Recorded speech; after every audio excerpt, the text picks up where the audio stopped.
খেতে খেতে টাক ঘেমে যাওয়া এতদিন শুনেছিলাম, আজ দেখেও নিলাম। আগের ভিডিওতে বলেছিলাম এই উইকেন্ডে আমার দিদি জাইম্বু আসবে, আর এসেই যথারীতি দিদি আমার কিচেন দখল করে আর আমার জন্য এনেছিল অনেক কিছু।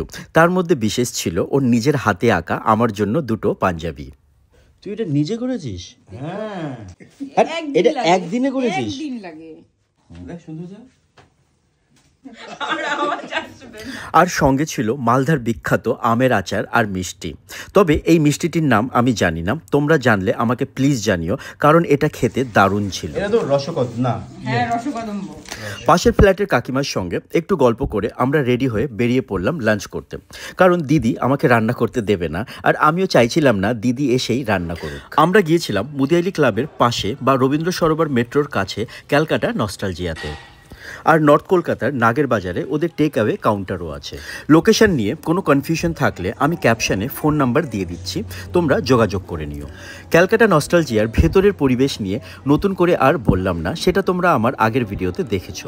তবে এখানে আসার অন্যতম কারণ হলো আমার জামাইবাবু খুব ভোজন রসিক, খেতে খুব ভালোবাসে। আর ঠাকুরবাড়ির রান্না খেতে হলে ক্যালকাটা নস্টালজিয়া থেকে ভালো ঠিকানা আর কি হতে পারে। সেদিন ছিল সানডে, তাই মনের মতো জায়গা পেতে আমাদের একটু ওয়েট করতে হলো। যদিও আমি আর দিদি তো গল্প শুরু করে দিয়েছিলাম, অনেক দিন পর ভাই বোনের দেখা হলে যা হয়। শুরুটা আমরা করেছিলাম গন্ধরাজ ঘোল দিয়ে, তারপর স্টার্টারে আমরা নিয়েছিলাম বিয়ার ব্যাটার ফিশ। বাইরেটা ক্রিস্পি আর ভেতরটা তুলতুলে নরম। বিয়ার ব্যাটার ফিশটা এতটা ভালো ছিল যে আমরা এটা দুবার রিপিট করেছিলাম। তারপর নিয়েছিলাম হুসনি কাবাব আর কুমড়ো পাতার বড়া। আচ্ছা, এটা কি?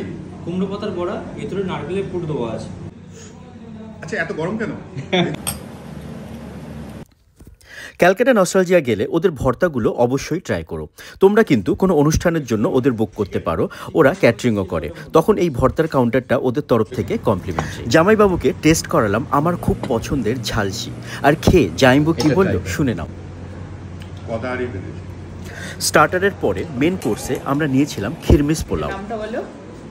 এটা খিরমিস পোলাও। মন ভরে গেছে। মিষ্টি দিদির মেয়ে, ও চিকেন ভালোবাসে, তাই ওর জন্য নিয়েছিলাম সুপ্রিয়া চিকেন, আর জাইবুর জন্য নিয়েছিলাম যজ্ঞির পাঠা। তারপর ঘটলো সেই ঘটনা, খেতে খেতে দেখি জাইবুর টাক ঘেমে গেছে, আর সেই নিয়ে কিছুক্ষণ চললো আমাদের হাসাহাসি। ও তোমাদের বলতেই ভুলে গেছি, এই মাসেই দিদি জাইবুর বিয়ের অ্যানিভার্সারি। সেটা শুনেই ক্যালকাটা নস্টালজিয়া ক্ষীরের অমলেট আর হেমকনা পায়েস দিয়ে করে ফেললো একটা ক্যান্ডেল লাইট ডেজার্টের আয়োজন। আসলে ঠাকুরবাড়িতে যেহেতু ব্রিটিশদের আনাগোনা ছিল, তাই সেই ধারা বজায় রাখার জন্যই ওদের এই নতুন সংযোজন। প্রতিদিন বিকেলে তোমরা এলে পেয়ে যাবে এমন একটি সব মিলিয়ে সুন্দর একটি সময় কাটিয়ে ফিরে চললাম আমরা বাড়ি। ভিডিওটি তোমাদের কেমন লাগলো আমাকে কমেন্টে জানিও।